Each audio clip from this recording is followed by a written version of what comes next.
Bien.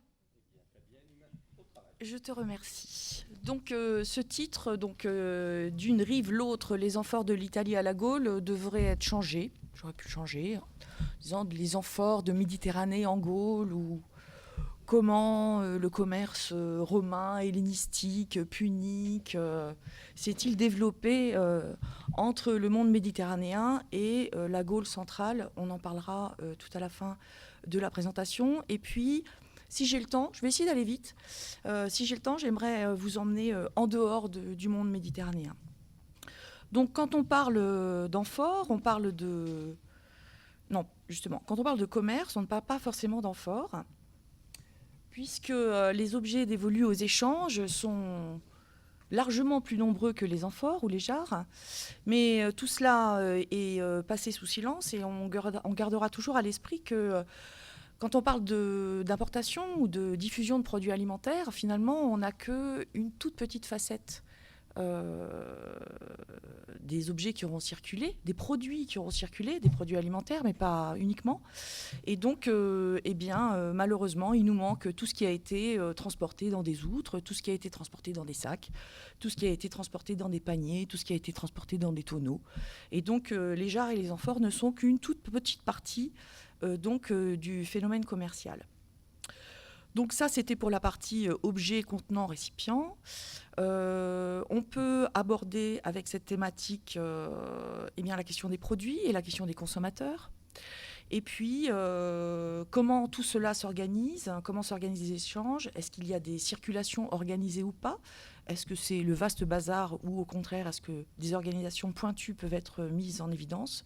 Et puis, encore une fois, quels sont les acteurs, comment on les reconnaît, et est-ce qu'il s'agit d'un commerce, quelle est la nature des échanges, comment les quantifier, est-ce que c'est possible de quantifier les échanges, et donc comment remédier aux vecteurs invisibles.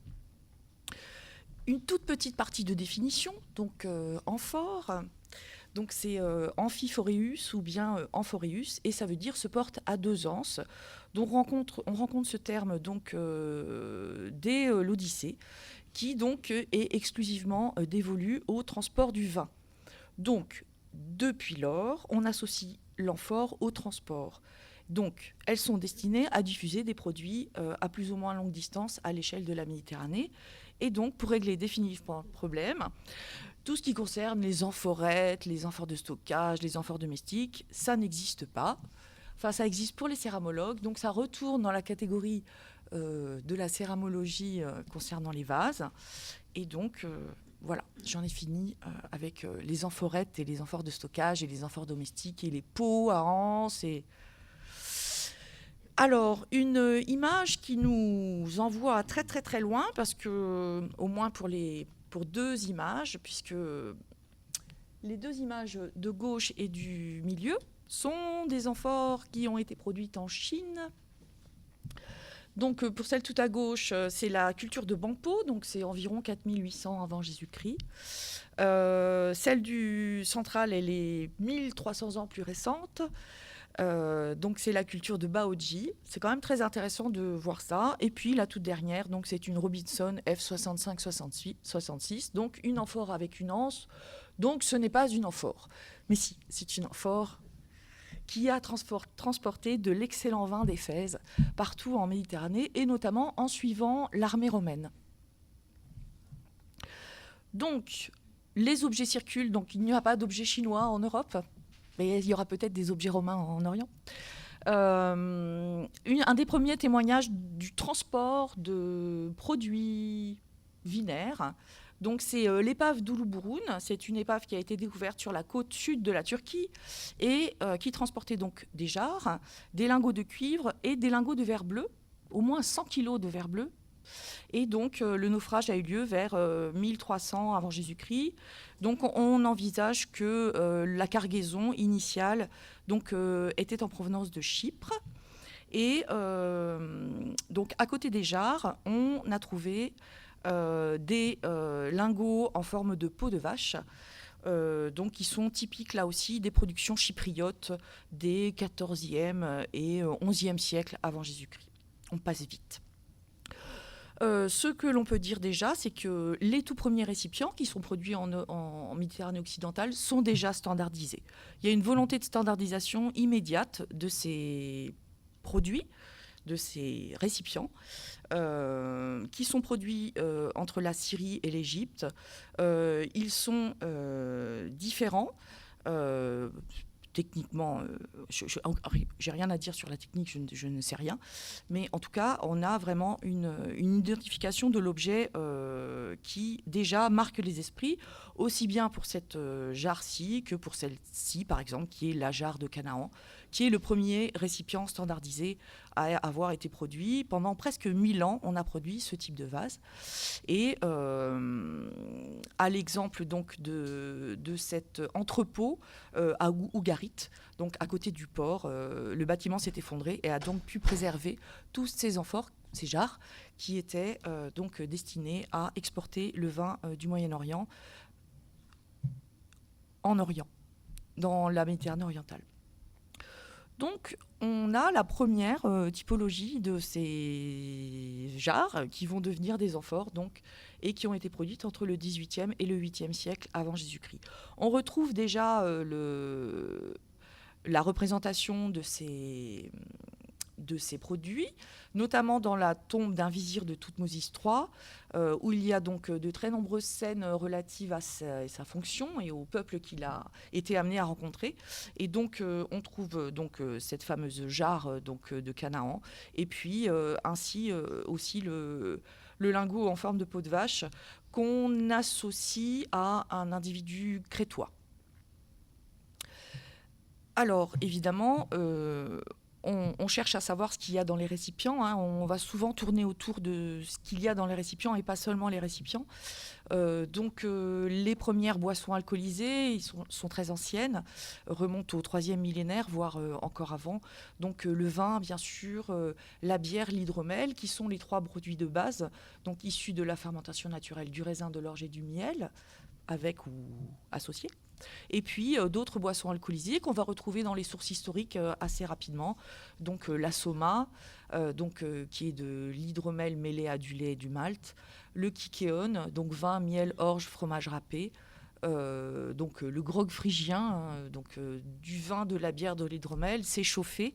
Et puis l'ambroisie, donc hydromel, vin ou bière. Des découvertes en Mésopotamie qui ont été remises en cause par Nicolas Garnier assez récemment. Donc, c'est des analyses de McGovern. Il y a vu, lui, des restes d'acide tartrique, mais Nicolas pense que c'est pas parce qu'il y a de l'acide tartrique qu'il y a forcément du vin de raisin. Voilà, donc c'était pour dire que finalement, le plus ancien vin de l'humanité n'est peut-être pas du vin. Ce qu'on sait, c'est qu'on a consommé très anciennement des produits et qu'on les a consommés au moins au départ dans des moments de commensalité liés à la religion. Donc on a l'exemple là de l'amphore Eubard qui représenterait une déesse, point d'interrogation, sur un trône, point d'interrogation, buvant donc une boisson au chalumeau. On imagine que c'est un produit alcoolisé du fait du statut du personnage. C'est une image de Chypre du XIe siècle avant Jésus-Christ qu'on peut compléter avec ces 2 autres illustrations, donc une scène de dégustation de la bière, là aussi à l'aide de chalumeaux, donc qui sont plongés dans un récipient et qui sont consommés par plusieurs personnes. Et puis donc Michael Dittler a fait le lien avec donc ce qui se passe chez les Luo au Kenya, donc où les hommes adultes partagent la consommation de la bière dans un grand récipient communiel. Mais je ne vous parlerai de la tombe de Lavaux que à cette occasion-là. C'est pas parce qu'il n'y a pas d'amphore ou qu'il n'y a pas de récipients qui sont liés au transport du vin, par exemple, qu'il n'y a pas de vin, puisque là aussi, donc, dans le cas de ce grand chaudron, il n'y avait pas du tout d'amphore à proximité. Le contenu a été débattu. Fanette Lobé-Desmers a proposé que ce soit de la bière et de l'hydromel par les analogies qu'elle a pu faire avec la tombe de Hordorf, où là aussi les analyses biologiques ont mis en évidence l'éventualité qu'il y ait un produit où il y avait du miel à l'intérieur, mais les analyses donc, de Nicolas ont montré qu'en fait, il s'agissait donc de vin rouge. Donc on se retrouve directement dans le vif du sujet, c'est-à-dire récipients qui sont destinés à transporter des boissons alcoolisées, par exemple le vin. Quand les récipients existent, on associe systématiquement les consommations donc, de vin, mais quand elles n'existent pas, on exclut les consommations de boissons alcoolisées. Or, c'est probablement faux. Et donc, on en revient à tout ce cortège de récipients et de contenants qui n'existent plus et qui donc nous empêchent d'avoir une vision généralisée et peut-être objective de ce qui s'est passé. Donc, pour faire très vite, 1000 ans d'amphores en Méditerranée, puisqu'il faut qu'on arrive à la période hellénistique. Donc, 1000 ans d'amphores en Méditerranée. Généralement, on associe toujours la présence de récipients à la consommation du vin, à la présence de vin, au transport de vin. Donc, directement, à partir des amphores archaïques qui sont produites donc, en mer Égée et sur la côte turque, et puis ensuite, dans tout le panel des amphores qui concerne la côte tyrrhénienne de l'Italie. Et puis ensuite, les choses se diversifient avec donc, cette image toute floue en bas à droite qui concerne donc la table d'Heinrich Dressel où là, on va retrouver des amphores avec du vin, mais aussi des sauces de poisson et de l'huile. Il est tout à fait probable que, en ce qui concerne dès la période archaïque, qu'on ne se retrouve pas du tout avec seulement du vin qui soit exporté ou transporté et diffusé, mais également très probablement de l'huile et des sauces de poisson, voire des fruits confits, voire tout un tas d'autres produits qui ne sont pas forcément alimentaires là aussi. Et nous manquons cruellement d'analyse. C'est-à-dire que actuellement, les gens qui font faire des analyses se retrouvent dans la situation où ils se retrouvent avec de la viande, des laitages, enfin tout un tas de résultats qui malheureusement vont très considérablement compliquer les choses. Mais il y a une vraie nécessité à faire des analyses biologiques, à les multiplier et à rendre les choses très compliquées. Bref, on passe très vite dans le temps avec cette carte sur la colonisation de la Méditerranée où on voit que toutes les populations qui se sont déplacées, qui se sont installées, ont amené les autres populations en contact à consommer des nouveaux produits. Donc, on en arrive à de nouveau cette petite image. Moi, ce qui m'intéressait dans cette petite image, c'était qu'on avait la volonté de montrer deux récipients qui sont volontairement différents. Il y a probablement une indication de contenu. Moi, je pense que c'est du contenu qui est exprimé dans ces petits symboles qui sont dessinés sur les jarres et qui nous montrent que très rapidement, on a voulu probablement on cherche à identifier ce qui est contenu dans les objets qui voyagent. Les objets qui voyagent de mieux en mieux, de manière de plus en plus organisée. On imagine bien que ce bateau, qui est donc une représentation dans une tombe, la Tomba della Nave, à Tarquinia, c'est un bateau extrêmement élaboré qui nous montre que la navigation chez les Étrusques est une chose très sérieuse, qui ne sert pas qu'à transporter des individus, mais aussi probablement des tas d'objets qui vont circuler au moins sur les franges de la Méditerranée.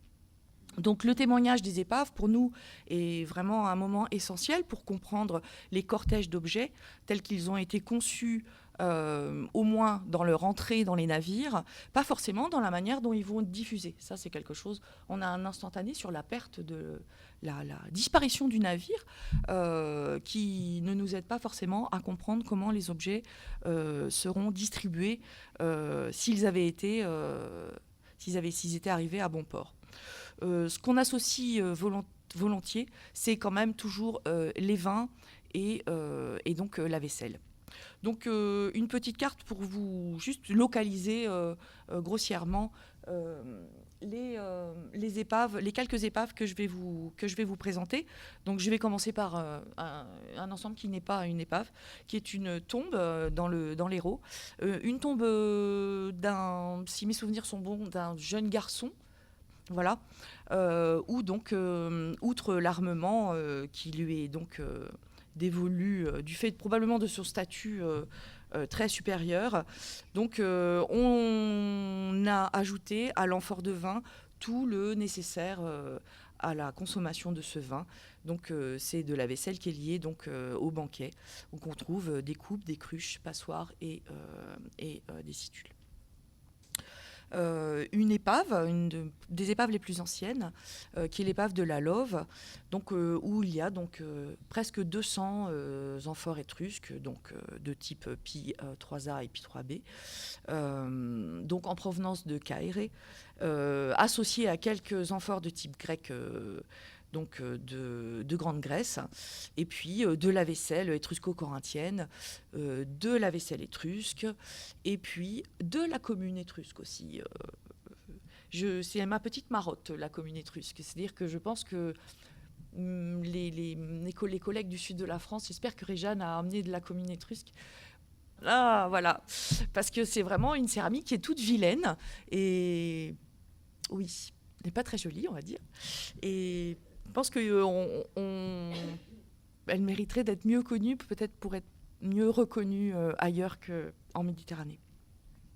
Une autre épave, qui est l'épave d'Esté ou Doumiette 3, donc dans la baie de Marseille. Là également, des amphores étrusques de type 3A et 3B.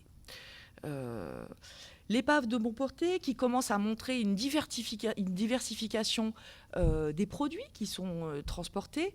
Il y a une vraie volonté de consommer des vins différents, parce que si les amphores sont différentes, c'est que les vins sont différents, des goûts différents, des natures différentes. Et donc on s'aperçoit que donc, très rapidement, les vins de toute la Méditerranée vont toucher les côtes sud de la France. Et c'est des amphores qui sont très rarement découverts dans des sites de consommation. C'est-à-dire que l'instantané des épaves ne nous renseigne pas sur l'instantané des consommations. On a toujours une sorte de petite dichotomie comme ça. Mais bon, là, donc, toute la Méditerranée est renseignée sur cette épave jusqu'à donc, les amphores de la Grèce de l'Est. Une épave très célèbre, donc c'est le Grand Ribot F, où il y avait donc des amphores étrusques et puis des bassins en bronze. Alors la petite anecdote là pour les amphores de cette épave, c'est que elles avaient conservé leur bouchon et puis elles présentaient des traces de cordes au niveau de l'anse, qui montraient qu'on avait arrimé les amphores les unes entre elles, les unes avec les autres, pour éviter le naufrage qui n'a pas pu être évité. Donc le bouleversement qui va s'opérer au niveau des volumes commerciaux, c'est l'arrivée des Romains dans toute cette série d'actes commerciaux. À partir du IIIe siècle, le monde romain se met en marche. Il s'appuie très probablement sur les vestiges de la Grande Grèce. Les Romains sont toujours très forts pour valoriser les ressources économiques mises en œuvre par leurs prédécesseurs. Et la Sicile et le sud de l'Italie vont devenir véritablement des pôles d'exportation du vin très très importants. Le nombre d'ateliers de gréco-italique va être démultiplié, et on va se retrouver avec des types d'amphores qui vont être largement plus importants qu'aux époques précédentes, avec donc des petites différences typologiques qui là sont de l'ordre de l'amphorologue, et je vous épargnerai les petites différences typologiques des amphores gréco-italiques. Tout ce que je peux vous dire, c'est qu'on va passer, les volumes sont très très importants, et que donc on a véritablement une conquête des marchés, une volonté de conquête des marchés, notamment en ce qui concerne les 2 derniers siècles avant Jésus-Christ, puisque les ateliers vont être encore démultipliés, et les analyses telles qu'a pu les envisager Maurice Picon dans les années 80, il envisageait une centaine d'ateliers ayant produit des amphores entre Gênes et Reggio de Calabre. Je pense que là encore, C'est largement sous-estimé puisque les collègues de l'université de Pise, juste autour de Pise, ont mis en évidence jusqu'à 30 ateliers, rien qu'autour de Pise, qui auraient donc produit des dressels 1 et des dressels de 4. Bon, c'est l'âge d'or des amphores tardo-républicaines. Je vous ai mis là les grands types génériques donc, des amphores qui circulent à cette période-là, durant 150 ans. À peu près entre le milieu du 1er siècle, du 2e siècle avant Jésus-Christ et l'époque augustéenne pour certaines d'entre elles.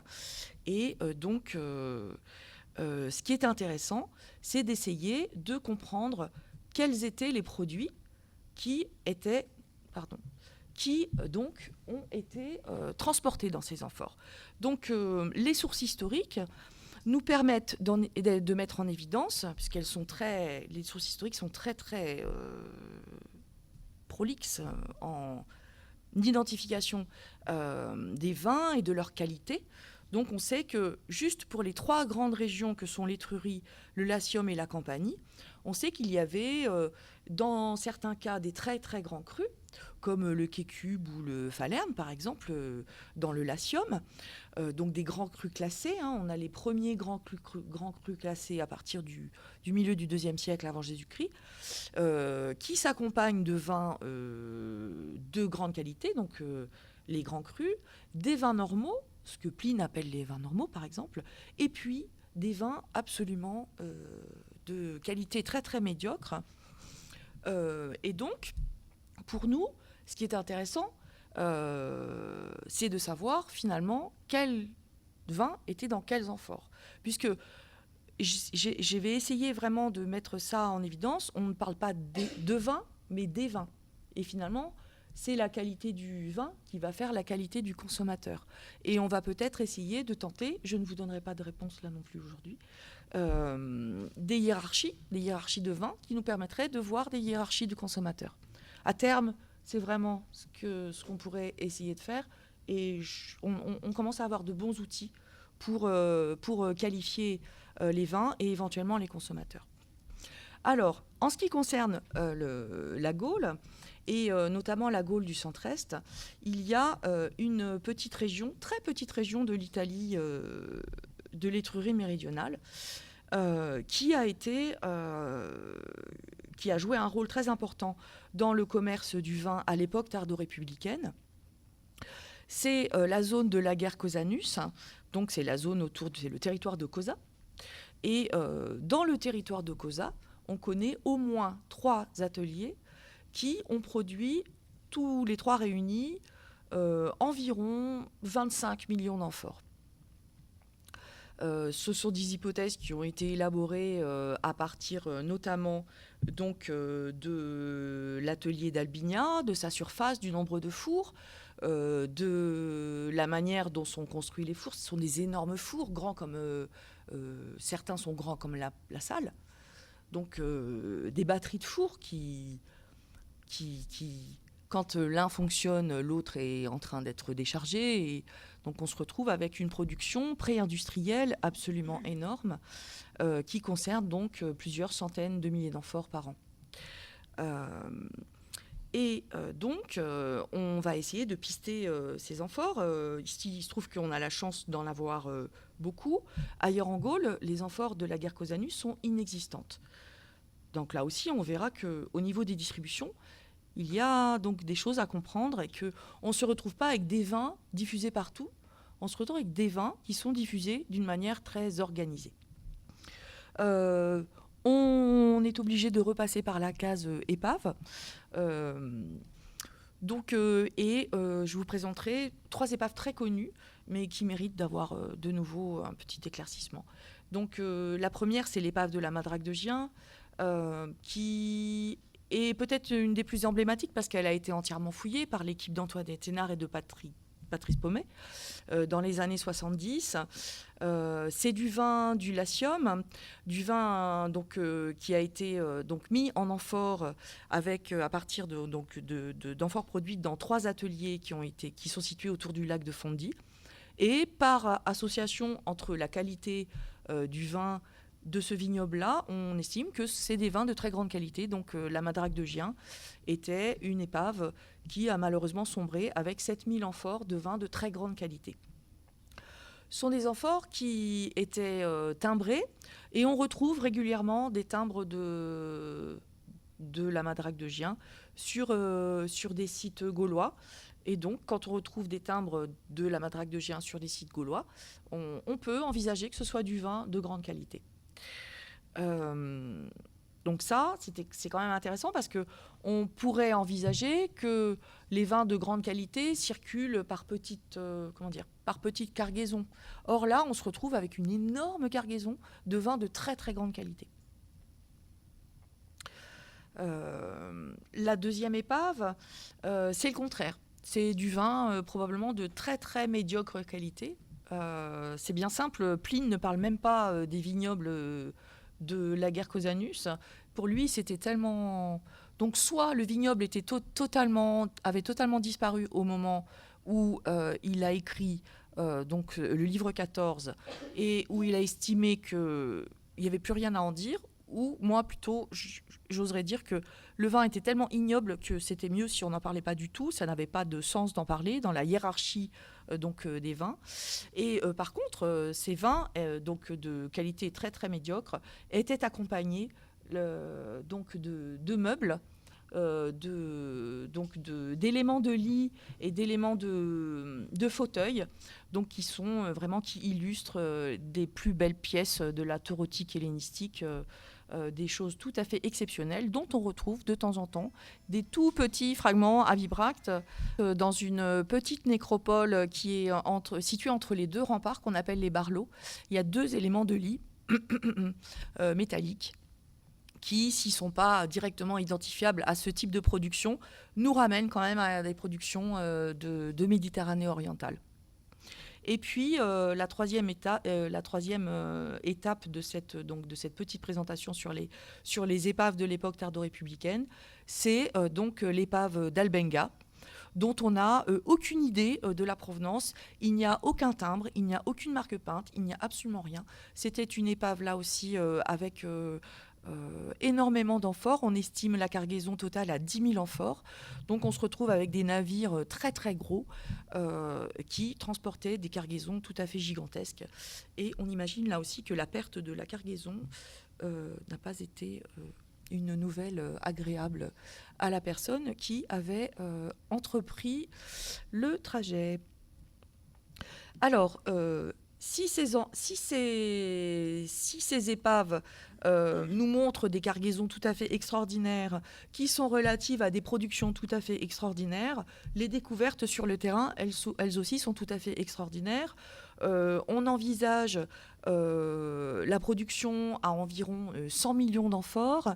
40 millions d'amphores auraient été distribués vers la péninsule ibérique et 60 millions d'amphores auraient été distribués en Gaule. Ce sont des chiffres que nous n'arriverons jamais soit à contredire, soit à affirmer, à dire que c'était vrai.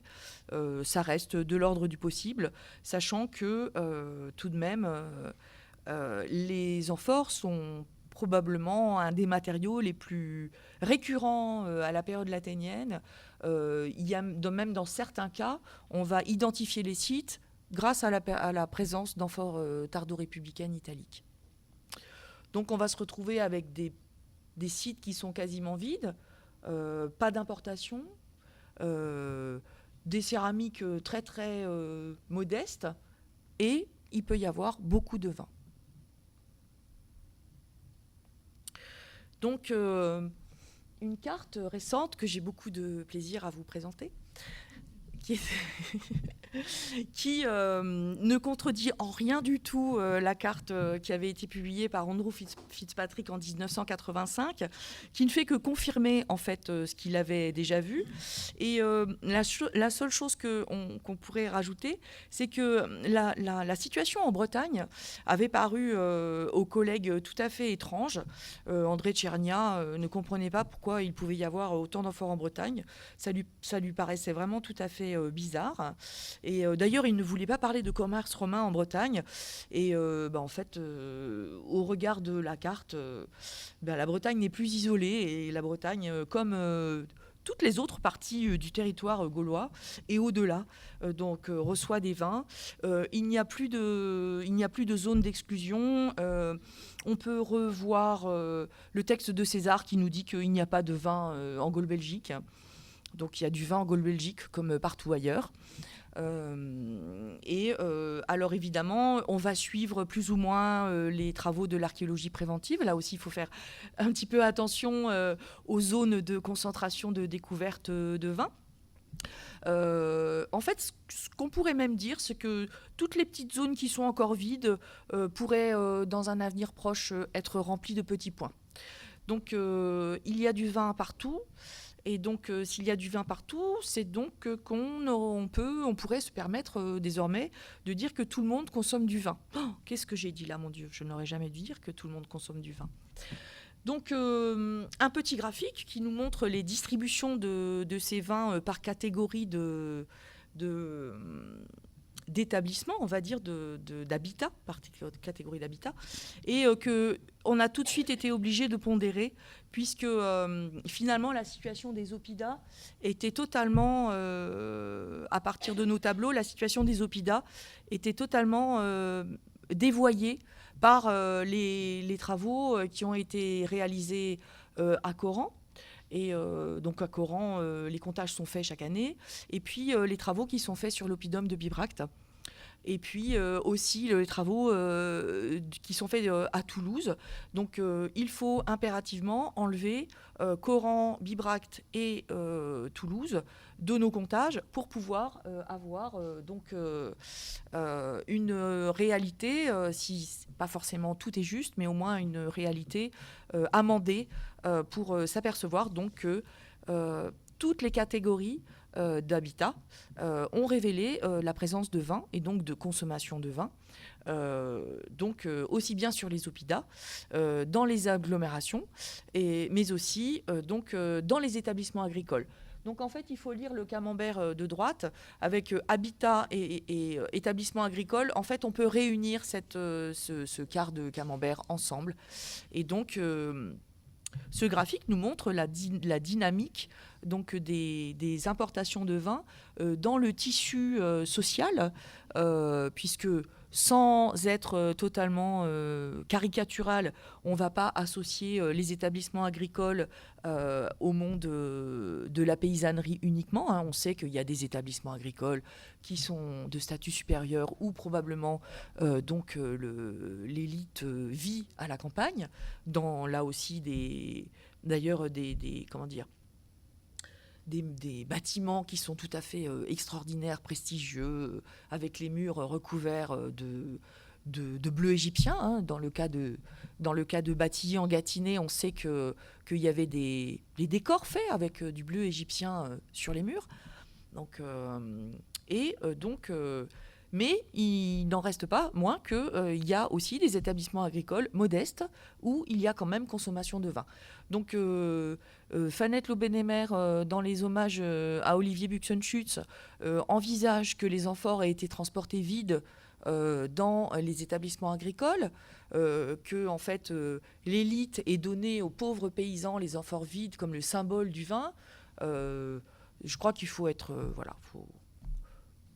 On peut se permettre de dire que quand on est un Gaulois du fin fond de la Gaule, quand on trouve des amphores sur le site, c'est que le vin a été consommé sur place. Alors évidemment, ça nous éloigne des schémas des banquets aristocratiques, ça nous éloigne de tout un tas d'hypothèses qui sont tout à fait valables au demeurant pour certains sites, mais on ne peut pas généraliser la présence de vin italique aux banquets politiques. Alors ensuite, quand on regarde de manière un tout petit peu plus détaillée les distributions de vins par type de site, par catégorie de site, et puis en fonction des données chronologiques que l'on a. Donc là, ce ne sont pas des données qui sont très très fines, hein, c'est vraiment le b.a.-ba de ce qu'on est en mesure de faire en fonction des données publiées.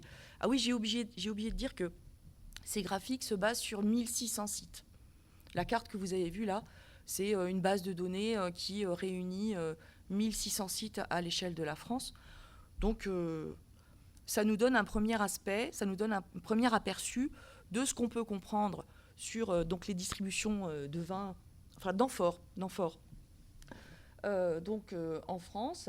Et on voit donc effectivement que on a une douce montée en puissance des distributions de vin qui commencent au IIe siècle avant Jésus-Christ, dans certaines régions de France plus précocement que d'autres, puisqu'on a les agglomérations au IIe siècle qui précèdent les oppidats qui démarrent environ vers 100 avant Jésus-Christ. Voilà. On a même cette carte qui va, je pense, donner lieu à des discussions, enfin j'espère, où on se retrouve avec une Gaule coupée en deux. C'est probablement lié aux distributions telles qu'elles sont comprises, où on aurait la partie ouest de la France qui aurait reçu du vin avant la partie est, et où on aurait un changement de faciès de distribution. Donc beaucoup de vin au IIe siècle, moins de vin au premier, et inversement, dans la partie est, peu de vin au second et beaucoup de vin au premier siècle.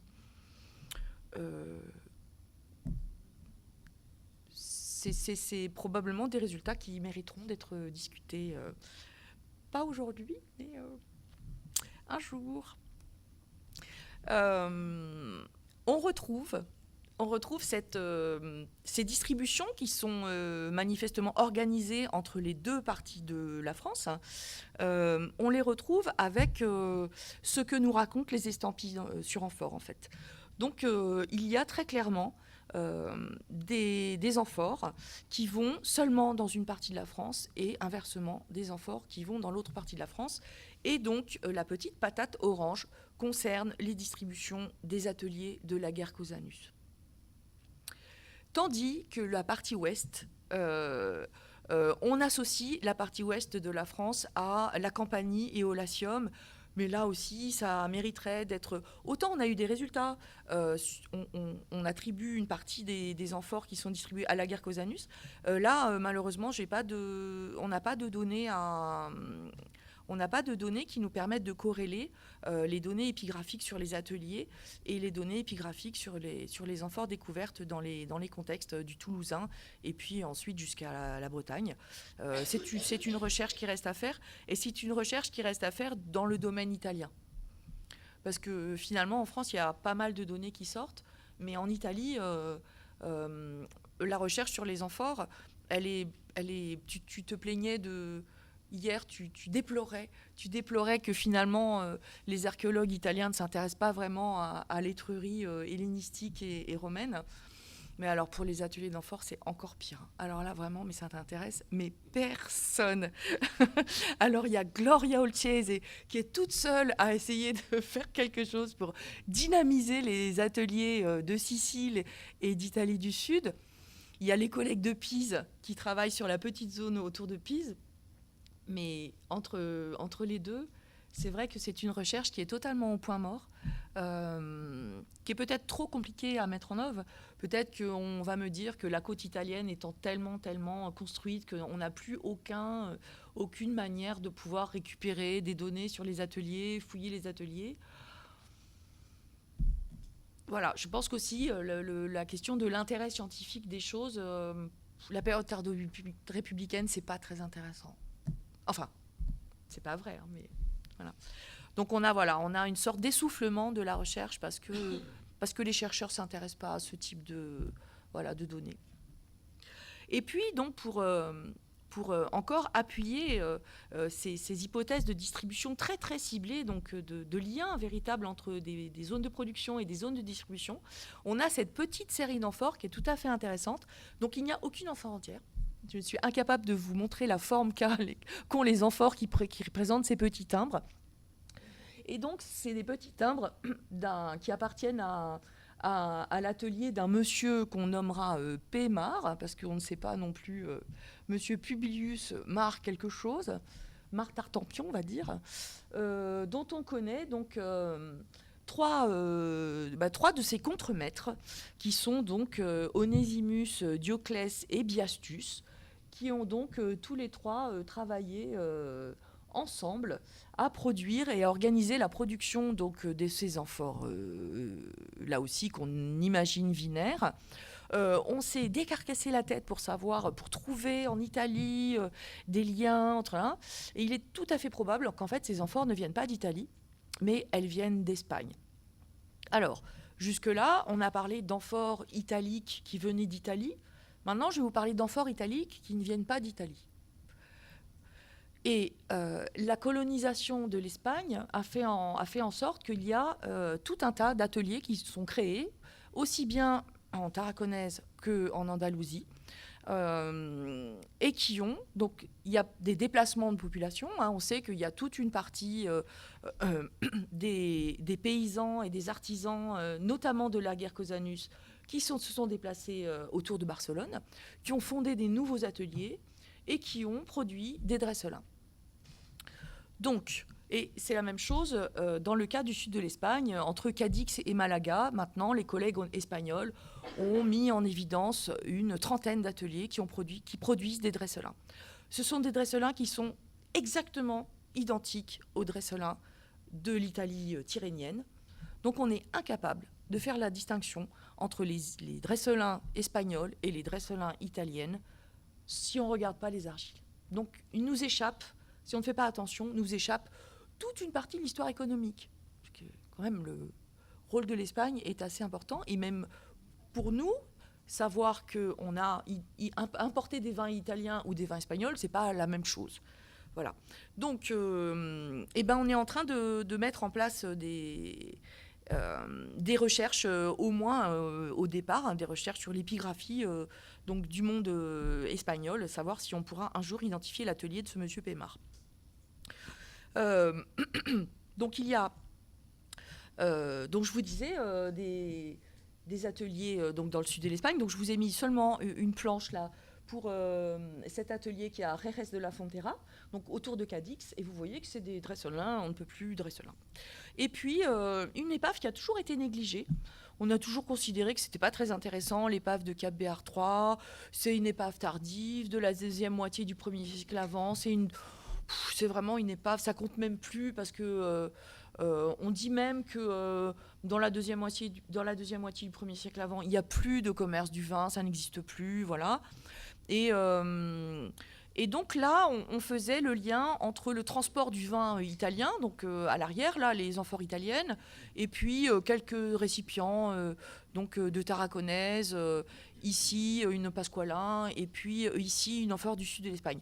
Et en fait, cette épave de Cap Béartois n'est constituée que d'amphores de l'Espagne, du sud de l'Espagne et de Tarraconnaise. Donc il y a là aussi, on a une succession la cargaison s'est enrichie au fur et à mesure de son voyage pour malheureusement finir sa vie devant Collioure.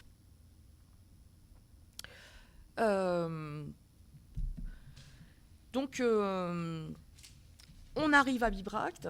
Donc Bibracte, un lieu de consommation du vin exceptionnel du fait de la recherche qui est menée à Bibracte.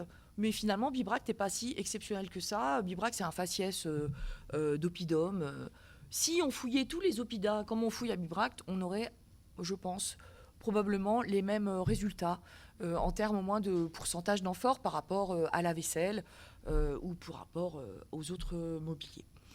Ce qu'il y a d'intéressant à Bibracte, c'est qu'on arrive à travailler sur les consommations à travers divers types de rejets, qui sont soit des rejets de type domestique, qui ne sont jamais primaires. Donc ça complique grandement la manière dont on doit aborder le mobilier, puisqu'on n'a jamais des amphores qui sont consommés et rejetés quelque part. Les rejets sont toujours soit secondaires, voire tertiaires. Les amphores sont découpés, brûlés, réemployés, et il nous est très difficile de travailler sur qui a consommé quoi. Donc, à Bibrac, depuis le 19e siècle, donc, on retrouve des quantités d'amphores très abondantes sous toutes ses formes, des foyers, des canalisations, des empierrements de... On s'est servi des amphores pour faire tout et n'importe quoi. Et finalement, les amphores ont plus un rôle de matériel architectural que de vestiges de la consommation du vin. Donc moi, pour ma part...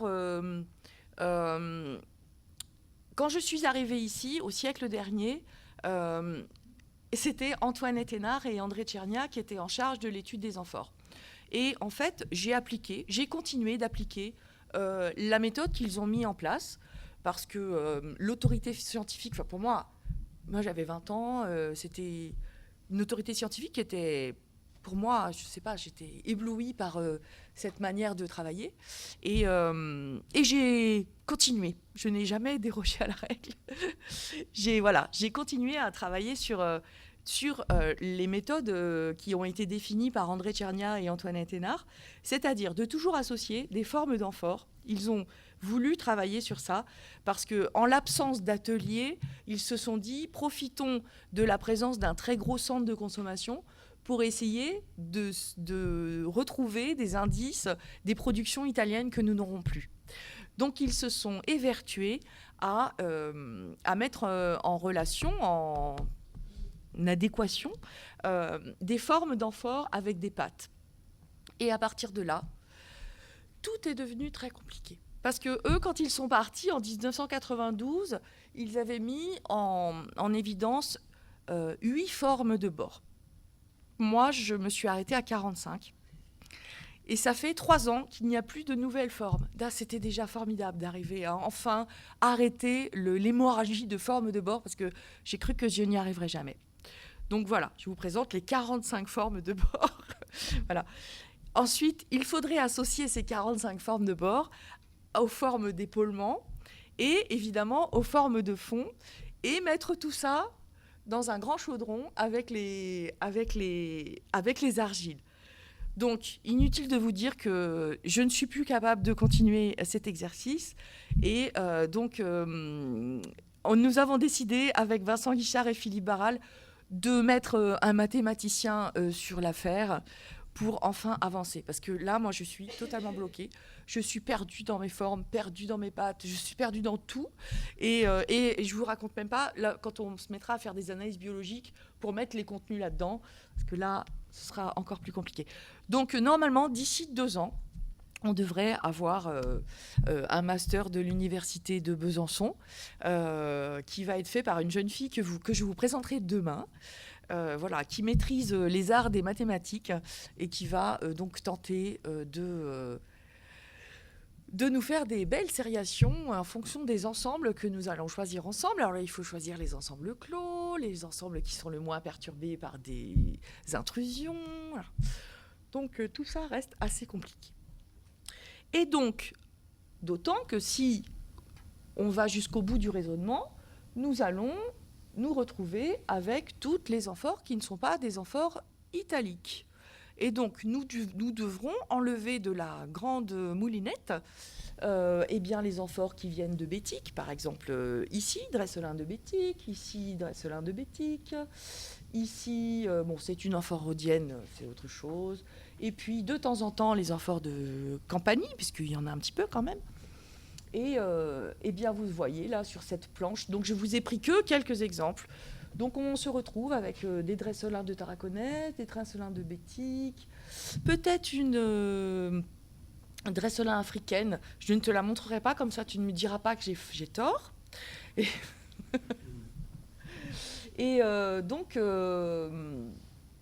Vous vous rendez compte que là, d'un coup, les choses deviennent beaucoup plus compliquées, puisque finalement, d'une rive à l'autre devient des rives à l'autre. Voilà. Et l'intérêt de travailler sur ce site, c'est qu'on peut prendre le temps d'aller jusqu'au bout des choses et de regarder les ensembles dans le détail.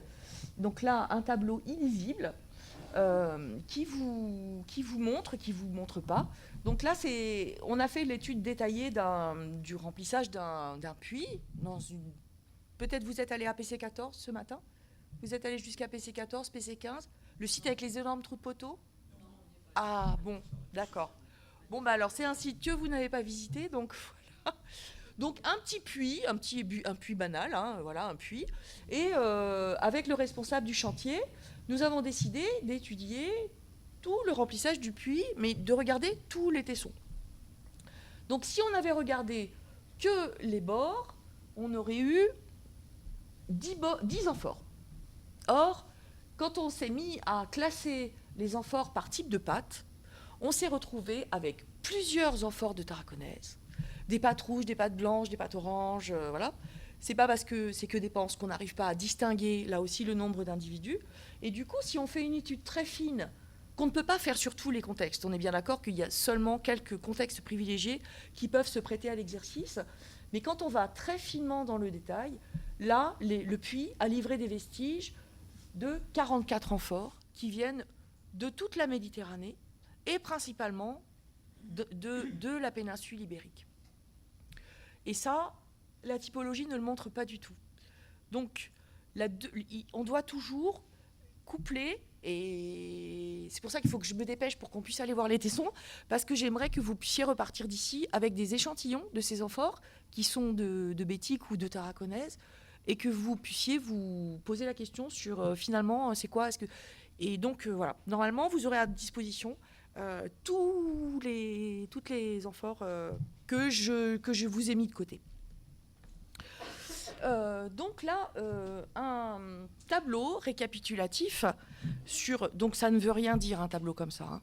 Donc ça, c'est ce que j'ai pu faire jusqu'en octobre 2015. Donc j'ai compté 268 443 fragments. Donc ça veut rien dire. Mais ce qui est intéressant, c'est de montrer toute la variété des provenances qui montrent à quel point les oppida de Gaule centrale sont absolument pas du tout en marge du monde méditerranéen. C'est-à-dire que tout ce qui est produit en Méditerranée arrive ici. Et quand je m'intéresse aux autres sites, pas forcément à Bibracte, aux autres sites d'autres oppida, je me retrouve exactement dans la même situation. C'est-à-dire que quand on fait abstraction, quand on n'étudie pas seulement les bords d'amphores, on s'aperçoit que la variété des amphores est tout à fait extraordinaire.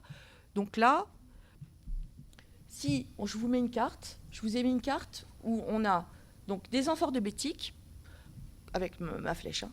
On a des amphores de bétique, on a des amphores de tarraconaise, on a cette amphore africaine, que je ne montrerai pas à Claudio pour avoir tort, on a des amphores de tripolitaine, on a évidemment toutes les amphores possibles et inimaginables de la côte tyrrhénienne, on a toutes les amphores possibles et imaginables de la côte adriatique, il y a énormément d'amphores de l'Adriatique à Bibracte, il y a des amphores de Brinde, et puis il y a jusqu'à... Alors, il y a énormément d'amphores de Méditerranée orientale, il y a des amphores de Côte, il y a des amphores de Rhodes, il y a des amphores de je ne sais pas où, et puis jusqu'à des amphores de Pamphylie, enfin une anse timbrée d'amphores qui venait de Pamphylie. Donc, oui, il y a des amphores italiques dans le monde gaulois, mais il n'y a pas que des amphores italiques dans le monde gaulois, et c'est seulement avec les argiles qu'on peut régler les problèmes. Donc là, c'est un comptage sur une toute petite partie du site, donc 90 000 tessons. Et sur ces 90 000 tessons, environ 4 000 amphores. Les restes de 4 000 amphores, donc il ne s'agit pas du tout de 4 000 amphores entières écrasées sur place. On est toujours, comme on n'est pas du tout dans des dépôts primaires, mais qu'on est dans des dépôts secondaires, voire tertiaires, on se retrouve avec une sorte de chose mélangée. Voilà. Mais donc je suis désolée, il y avait de la couleur. Donc là, c'est pour les amphores de tarraconaise, et ça, c'est les amphores de bétique. Donc on se retrouve avec le vin italien qui est concurrencé par les autres provinces romaines.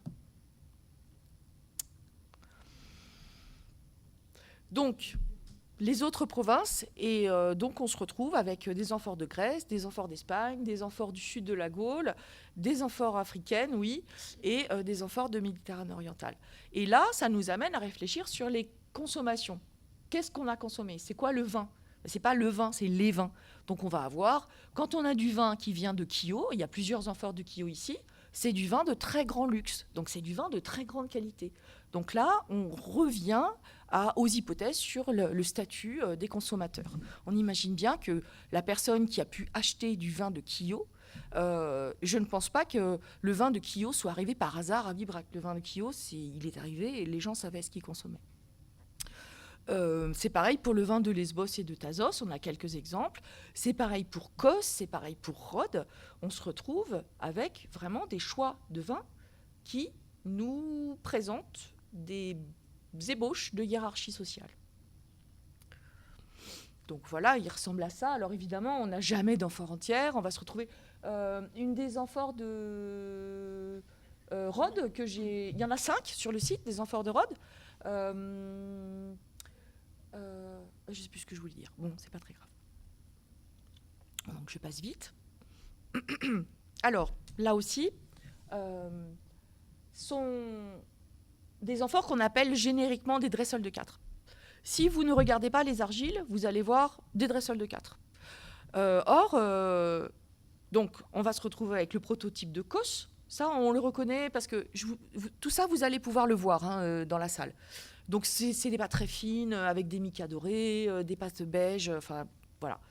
Mais si vous ne regardez pas les argiles, vous n'allez pas voir les amphores de l'Italie, vous n'allez pas voir les dressols de 4 d'Albigna, vous n'allez pas voir les dressols de 4 de Campanie, vous n'allez pas voir les dressols de 4 de Pompéi, vous n'allez pas voir les amphores de Tarraconnaise et vous n'allez pas voir les amphores gauloises. Et donc, tout ça, ce n'est pas des dressols de 4, tout ça, c'est des vins différents avec des goûts différents. J'insiste parce que c'est vraiment très important. Donc voilà. Bon, je vous ai déjà parlé de ça. On trouve pas mal ici, on trouve pas mal de vins du sud de l'Espagne qui sont des recettes, donc notamment des Alter 70 qui contenaient du defrutum. Le defrutum, c'est une préparation à base de vin dans laquelle on a mis donc des vins, des olives notamment, et des épices. Et là aussi, c'est une production qui est andalouse. Et il semblerait qu'il y ait nouvellement des collègues qui aient mis des hypothèses sur des productions d'Alter 70 en tarraconaise. Donc ça risque de complexifier. Et puis, l'autre grande catégorie de produits qu'on retrouve à Bibracte, et on retrouve ça à Bibracte assez précocement, dès l'Athènes D2A, on a des amphores à sauce de poisson à Bibracte. Alors, soit ce sont des amphores à sauce de poisson, soit ce sont des amphores à sauce de poisson qui ont transporté du vin. Les analyses qu'a pu faire Nicolas Garnier sur des ensembles de Lyon, je crois, il met en évidence la possibilité qu'il y ait eu un produit avec du lait. C'est un produit avec du lait dont j'ai oublié le nom. Donc c'est ni des sauces de poisson ni du vin, mais c'est un produit avec du lait. Donc c'est ce que je vous disais. Quand on va se mettre à travailler sur les contenus, vraiment ce qui a été contenu dedans, on va avoir vraiment... voilà. Mais disons que la diversification des récipients nous fait envisager une diversification des produits. Donc on est très loin du vin italien chez les Gaulois. Alors, nous avons travaillé à partir de la classification qu'a mis en place Ghiselin Thierry-Michael, puisque vous imaginez bien qu'il est là actuellement, il n'est pas question de pouvoir entamer des analyses physico-chimiques. On se retrouve avec des montagnes d'amphores. Je serais même incapable, là, tout de suite, de faire un choix d'analyse physico-chimique à envisager. Moi, je ne peux pas le faire, là. Il faut d'abord que nous terminions, bon, c'est presque terminé, que nous terminions nos prêtries pour pouvoir envisager des analyses physico-chimiques, puisque je n'aurai jamais 10 millions d'euros à mettre dans les analyses physico-chimiques. Ce serait merveilleux d'avoir 10 millions d'euros à mettre dans les analyses physico-chimiques. Mais ce n'est pas nécessaire, on est bien d'accord. Donc, la classification de Gisela Thierry-Michael, qui au départ avait l'air peut-être trop complexe, en fait, c'est d'une simplicité, mais c'est vraiment c'est un outil extrêmement commode. C'est-à-dire que c'est des mots simples pour des choses simples à voir. Donc, on envisage la différence de taille des grains, petit, gros, moyen. On envisage des histoires de proportions. pas beaucoup, un petit peu. Hein. Et puis, il y a aussi un affinage avec des pâtes feuilletées, pas feuilletées, très denses, pas denses. Enfin bref, grosso modo, nous sommes arrivés, parce que je n'ai pas été seule à travailler sur ça, beaucoup de gens se sont succédés pour m'aider dans mon travail. Nous avons réussi à mettre 45, donc il n'y a pas 40, enfin, il y a 45 d'un côté au niveau des formes et 45 de l'autre côté au niveau des pâtes, mais ça ne marche pas comme ça. Donc nous avons réussi à mettre en évidence environ 45 groupes d'argile. Alors, il y a des groupes d'argile qui sont très clairement visibles juste avec ses yeux et son cerveau. C'est-à-dire qu'on va se retrouver avec les pâtes dites marbrées, on va se retrouver avec des pâtes très, je ne sais pas comment dire, pas feuilletées, mais très, enfin bref, passons. On va se retrouver avec les groupes pompéiens, on va dire. On va se retrouver avec les groupes de Campanie du Nord, hein, qu'on ne sait pas du tout associés à des ateliers. Et puis, parce qu'on est à Bibracte, on va se retrouver avec la grande masse des ateliers de la guerre Cosanus. Et notamment Albinia, donc Albinia, Albinia caricaturée, c'est ça. Et ça se voit. Ça se voit. C'est-à-dire que si je demande à Claudio de me faire une analyse sur ça, il va dire non, garde ton argent. J'espère que tu vas me dire ça. Alors, évidemment, quand on lui donne de l'argent, il arrive à voir des choses beaucoup plus fines que moi, je peux voir avec mes yeux. Mais ça, c'est dans un deuxième temps, quand on a déjà fait des pré-tris ou mis en évidence des pré-groupes. Voilà. Et puis, donc, quand on teste notre manière de classer les argiles, au moins, sur certains ensembles, puisque tous les ensembles ne peuvent pas se prêter à l'exercice, là aussi, ce serait inenvisageable. Donc là, c'est une cave assez précoce de Bibracte, hein, c'est une cave de la toute fin de la TND1B, D2A précoce, voilà, donc on est vers 75 avant Jésus-Christ. On se retrouve avec des pâtes. Donc là, les photos ne sont pas très jolies parce qu'elles sont un peu jaunes, mais on se retrouve avec vraiment des diversités d'argile qui sont tout à fait impressionnantes. Et puis, voilà, donc là aussi, je suis arrivée au maximum de mes capacités de pouvoir classer ces argiles. Mais on a quand même un début de quelque chose. Donc là, c'est la deuxième étape du travail, c'est nous faisons des photographies avec une loupe numérique avec un grossissement 30. Et donc, ça peut compléter ce qu'on fait avec nos yeux, c'est-à-dire qu'on voit beaucoup plus de choses et on arrive à faire des classements beaucoup plus fins. Il est clair que quand on mettra en œuvre des analyses soit pétrographiques, soit physico-chimiques, il y a probablement des pâtes qu'on va réunir, qui seront du même atelier. Ça, je ne me leurre pas, je sais très bien qu'à la fin. Voilà. Mais donc, on va pouvoir avancer dans les analyses sans choisir au hasard des échantillons à mettre à l'analyse. Et en fait, c'est ce qui s'est passé il y a 25 ans, quand Maurice Picon a tenté les analyses physico-chimiques sur les amphores de Gaulle. En fait, il est allé prendre un petit peu d'amphores à Toulouse, un petit peu d'amphores à Lyon, un petit peu d'amphores à Bâle, un petit peu d'amphores à Entremont, un petit peu d'amphores ici. Et en fait, il s'est dit, ça ne marche pas du tout. Mais ça ne pouvait pas marcher, parce qu'en fait, les amphores de Toulouse, ce n'est pas les mêmes que les amphores d'ici, et ce n'est pas les mêmes que les amphores qui arrivent en Provence. C'est-à-dire qu'on va se retrouver avec des faciès tellement différents que si on veut tout analyser en même temps, on ne comprend rien du tout. Donc il faut d'abord analyser, je pense, et c'est ce à quoi je vais m'évertuer, à produire des faciès régionaux, et à partir de là, on va pouvoir mettre en place des analyses. Alors, il y a des groupes qui sortent très très bien. Hein. Grâce à l'épigraphie, on a des groupes qui sortent très bien. Ça, c'est des amphores. Là aussi, je suis incapable de vous dire quelle forme a l'amphore entière. Je n'arrive pas à faire coïncider les épaules et les bords de ces amphores.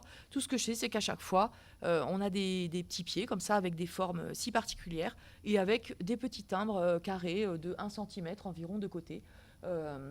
Avec donc un système alphanumérique simple, c'est-à-dire A, B, C, D, voilà. Donc ça, c'est des exemples d'amphores qui sont dites gréco-italiques, Ici, normalement, on n'a pas de gréco-italique. Le site commence vers 120 avant Jésus-Christ. On est bien d'accord, en 120 avant Jésus-Christ, il n'y a pas de gréco-italique. Elles ne circulent plus, elles ne sont plus produites. Et donc, c'est un ensemble qui a posé pas mal de problèmes. Et du coup, on se demande si c'est pas des vins très anciens qui ont été amenés jusqu'ici. Donc là aussi, si c'est des vins très anciens, on se retrouve avec des vins d'une très grande qualité. Voilà.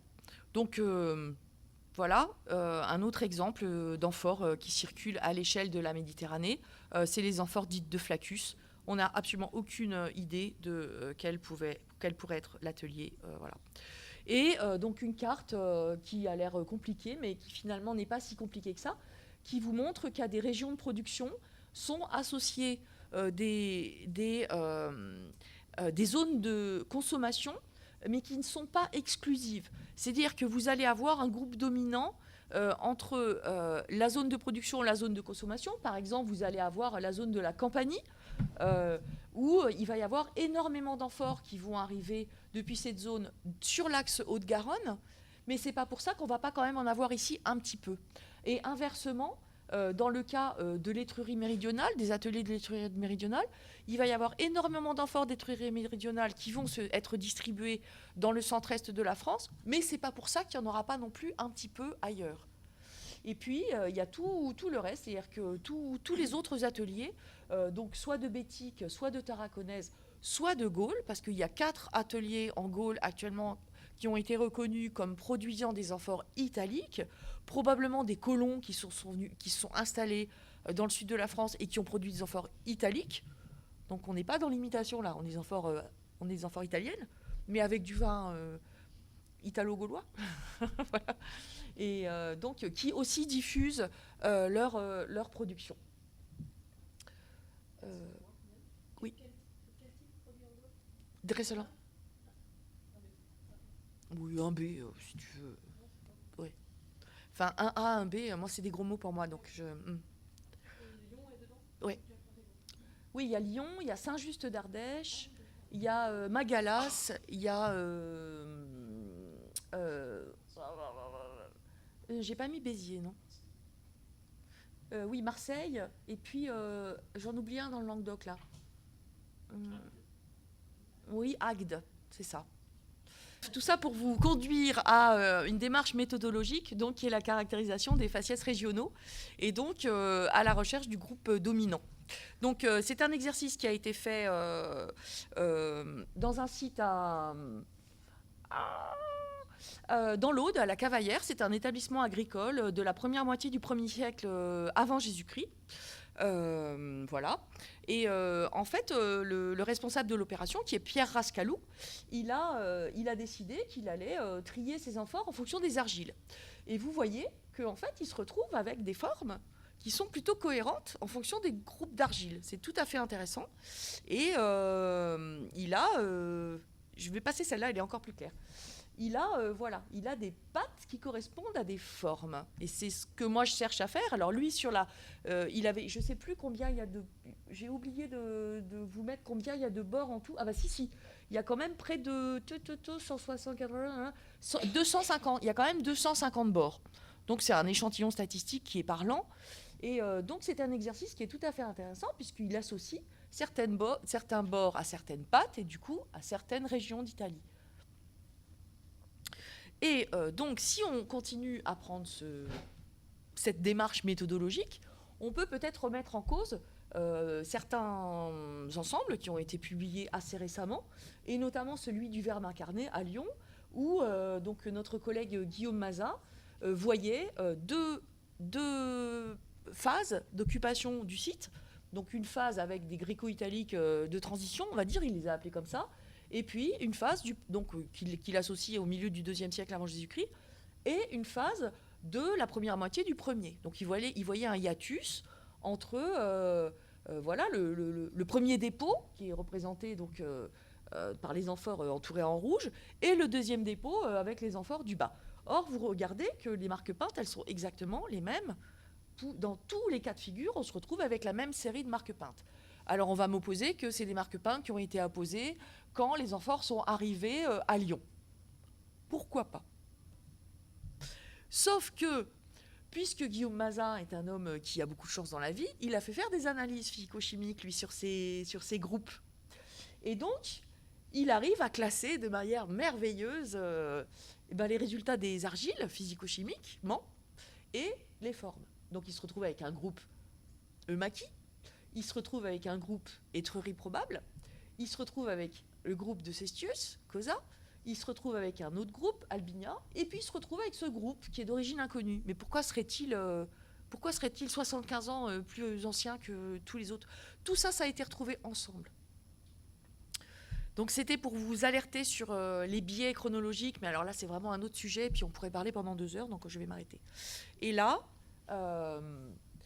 donc ça, c'est juste un principe général pour la comparaison des faciès. Donc ça, c'est des choses qui sont totalement inventées, hein, ce n'est pas des résultats.